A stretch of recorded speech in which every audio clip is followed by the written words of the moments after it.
Hey everybody, grace and peace. My name is Paul Dezay. I'm the pastor at Sandy Hook United Methodist Church. It's good to be with you on this Wednesday for a devotion and Sandy Hook update. Hope you're doing well. It's been a long minute since I've done one of these videos. I've had some issues, and many of you who know me are like, yeah, you have plenty of issues.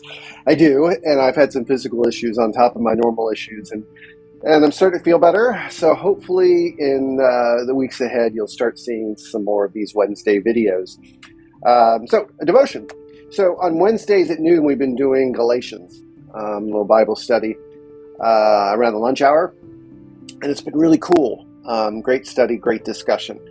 Last week we did chapter 3 in our Bible study. And there's a verse at the end of chapter 3, which is just amazing and kind of mind-blowing. Let me set it up. So Paul is writing this letter. This letter is probably the very first New Testament letter written. So Paul is writing to a church, to actually a series of churches in a kind of territory named Galatia. Paul planted these churches and now is writing a letter because he's heard some really bad news. Some people have come in to these churches and are telling people that once you become a follower of Jesus, you need to be circumcised and follow all of the Jewish customs since he's the Jewish Messiah. And Paul is writing a letter and saying, no. There's this gift is a gift of grace. It's not something that you have to do to earn it. You can't follow the law and still experience the freedom that Christ has offered you. And so within those churches, there was a lot of division. And that's, I think, why this is super relevant for today, is because in our churches and our communities and our families and in our country and our world, there's so much division.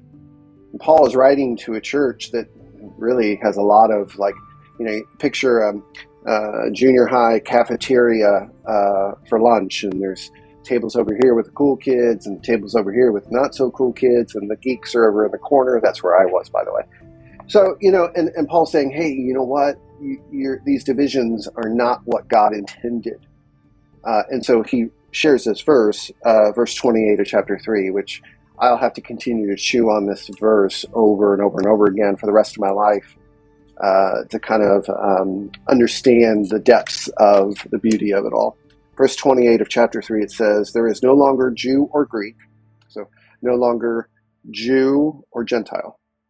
There is no longer slave or free, and there is no longer male or female.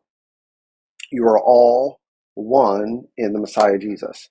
Now, what makes this passage beautiful is that even though we're different, in this case you have Jew, Gentile, male, female, slave, free, in God's intentions, we are becoming this family, a family of difference, but a family that's one.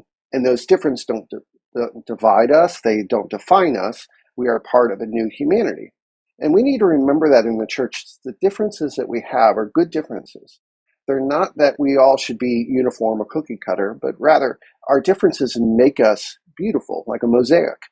And Paul is saying, you know what? It's not male being high priority and female lower, which would be the patriarchal world that was used to. No, there isn't that division anymore, nor is there a division between Jew and Gentile. And those people that came in to try to stir up trouble in the churches in Galatia were trying to make the Gentiles become more like Jews, kind of hold Judaism over the Gentiles. And Paul's like, no, it's freedom. That's what it's about. It's freedom. We're saved by grace. We're not saved by following the law or our works. We are saved because of love. God comes and rescues us and heals us.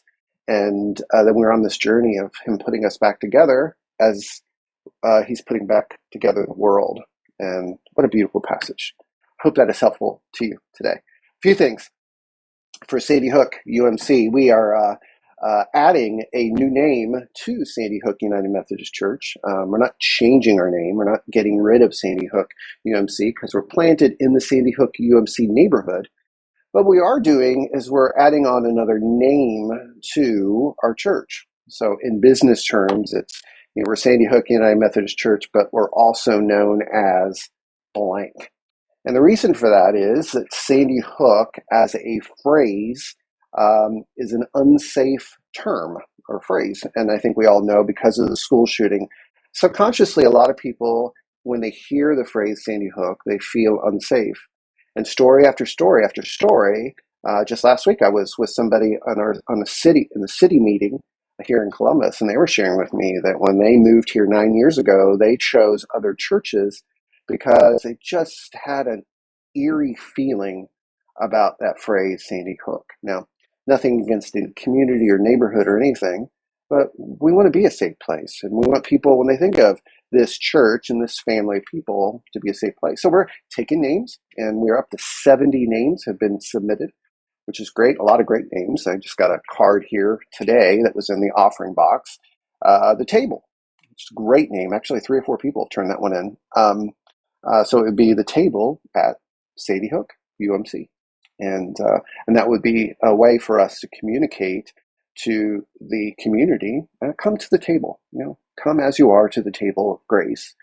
But at the same time, still plant ourselves in the Sandy Hook neighborhood, which is important. So anyway, if you have a name that you would like to turn in, you can drop a card. You can take one of the Connect cards or the Next Step cards that are in your pew pockets and put it in the offering boxes or any scratch piece of paper. Or you can email me, or there's an online form that is in the newsletter. So let's do this. Let's make sure we communicate our desire to love everyone always, creating a safe place for people to be loved and to belong and to thrive as we think about these names. And then we're starting a new sermon series this coming Sunday. It's called Wrestling with Doubt. We're going to talk about doubt and certainty and faith and questioning and wrestling with God and wrestling with the Bible. We're going to focus on 6 questions that people have about our faith, and we're going to kind of dive deep on how to process these questions and to, at times, agree to disagree, but at times to be able to be okay with the mystery that God presents himself as. Not We're used to textbooks and everything lining up real nice and neat and being so certain about how things are, but to be honest with you, faith isn't about certainty at all. And the more I get to know God, the more mystery I find in love that he pours out. Anyway, that's a new sermon series. Invite friends, invite neighbors. It's going to be a great time together as we worship. And then I'm just going to list some upcoming events. We have Galatians Bible Study, chapter 4, today at noon. We have prayer, praise, and pickleball tonight, all Wednesdays, through the summer, 6:30 to 8. And if it's raining, they move to the gym. Today is a dime to donate. It's a Caraco's Ice Cream Parlor, a museum.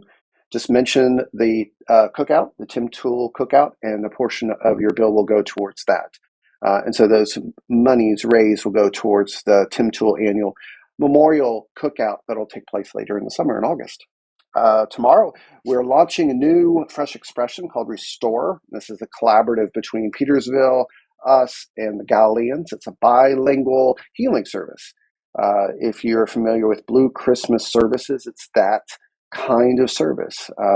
Tomorrow night, we're going to sing some songs in Spanish and English, which would be fun. And then we're going to hear a message from Pastor Rebecca. And then we're going to have the opportunity to light some candles for ourselves or our family members or friends.